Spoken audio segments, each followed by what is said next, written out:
doctor a day keeps the doctor away. My name is Alan, otherwise known as He's Me, and I'm from ReverseThieves.com as well as the Speakeasy Podcast. And this time, I'm looking at UQ Holder, Chapter 18. We're friends, aren't we?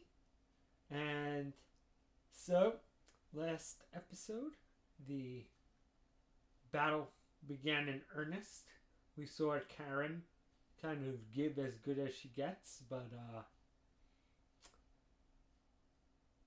not do so hot against a mortal foe, even though she is immortal. But, Karen's still holding her own. Definitely not, getting her arse handed to her. Just actually more facing someone who's a good match for someone who's immortal like her. And of course, getting lots of fan service, which we don't get here.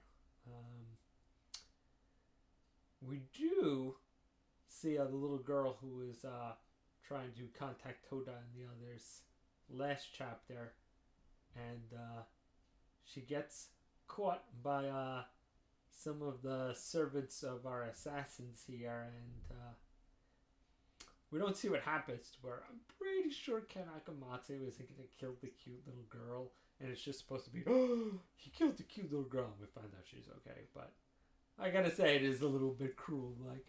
Like I kind of expected after the splash page to show that she was okay, but they didn't. I mean, I'm sure she's fine, but still, it is a little to think, oh my gosh, he killed a little girl. How horrible. But she'll be fine. And we flash over to see Kumaro dealing with what Karen laid on him last time about, hey, you should just pick being a girl because you're a wimpy wuss. And Tota only respects cool people, so if you want to date him, he'll date you if you're beautiful and a girl. But if you want him to respect you, he ain't gonna. Which I have to assume is Karen not being a total B and just trying to get him or get Koromaro to up Koromaro's fighting ability. But right now, the character is dealing with a, there were 11 crisis of gender of, although Koromaro clearly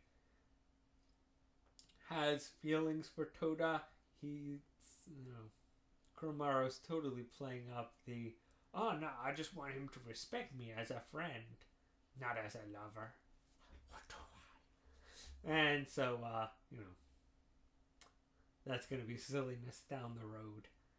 But for now, Koromaro's definitely thrown off. And,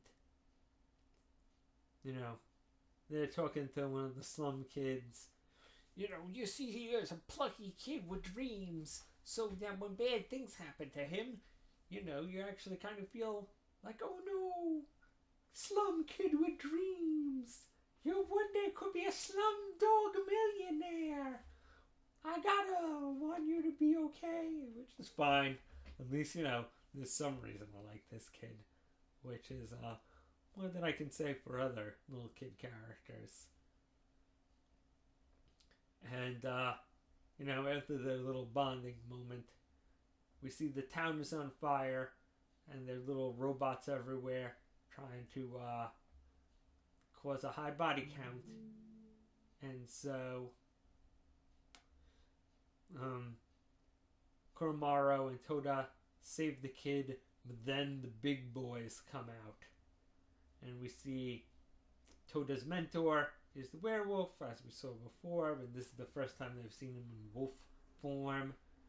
And the blind swordsman also makes his appearance.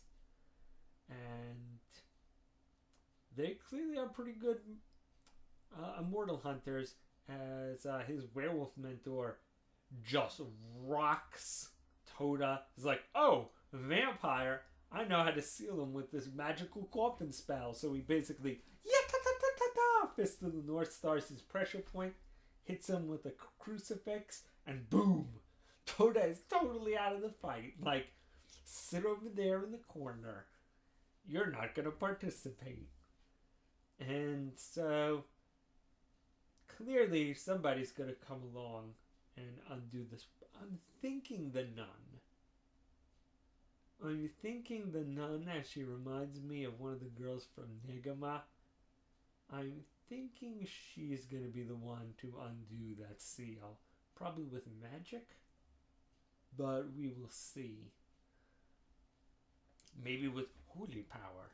You know, basically one holy power versus another. But I don't know about that. But the cool thing is, it will give Kuromaro a chance to shine. Because the character has kind of been... I mean, since the sewers, Kuromaro has not been shining too brightly. It's definitely been either Tota or Karen. And a lot of Karen carrying the show. But at least Tota was still like...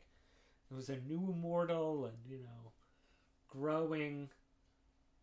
So, if he wasn't on his best all the time, you know, it's just Tota being, you know, plucky young shonen protagonist and he's got to build up. But Kuromaro was at least supposed to be, you know, experienced. So, Kuromaro really needs the ability to, you know, show why the character is awesome. And I really like Kuromaro. And plus he'll get Kuromaro's mind off, you know, wondering about what gender should I be? What am I to, you know, Tota? Because Tota's totally like, yo man, we're like immortal bros for life. And he's like, yeah, that's what I want. Or did I want that?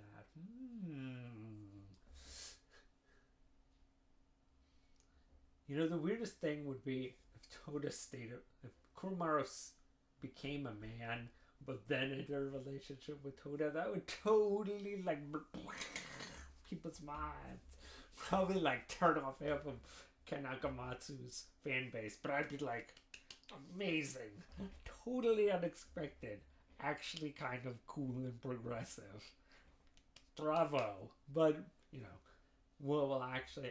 But, on the other hand, although less shocking and a little bit less cool and progressive, I would have to say that I really kind of, if nothing else, the more likely choice, see Kuromaro as a cool, kick-ass girl character.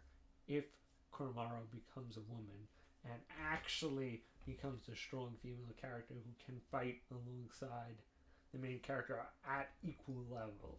Not like good fighter, sidekick girl, but equal partner. That would actually be, well, not as progressive, still pretty cool, and I could get behind that. So, I mean, either way, Kuromaro can be whatever gender, and Kuromaro is still awesome. And the next chapter better prove that, because it's prime condition for Kuromaro to totally shine until Tota can get back in the fight. So, come on, Ken Akamatsu. Let my favorite character actually be awesome. Because, you know, you let Karen be awesome, and she's a total B. Kuromaro is, like, awesome and kind of cool and nice. So, let Kuromaro, the genderless character, be awesome. It will be fun, and, you know, I can root for the character for new reasons. So, hopefully, I'm not sure if they're going to stick with Kuromaro or go back to Karen. Maybe they'll do both. Actually, I prefer if they kind of splice between the fights. That would be nice, now that they've both been nicely set up. If they could have, like, a little bit of Karen, a little bit of Kuromaro. You know, Tota can stay out of the fight for a little while. Not that I dislike the character, but I really feel like let the character be just kind of, out of the fight for a little while. And plus, it's a bigger when they finally get back into the fight. So, next chapter should be fun. Lots of fighting. Lots of Kuromaro proving the character's worth. Alright, see you guys next time.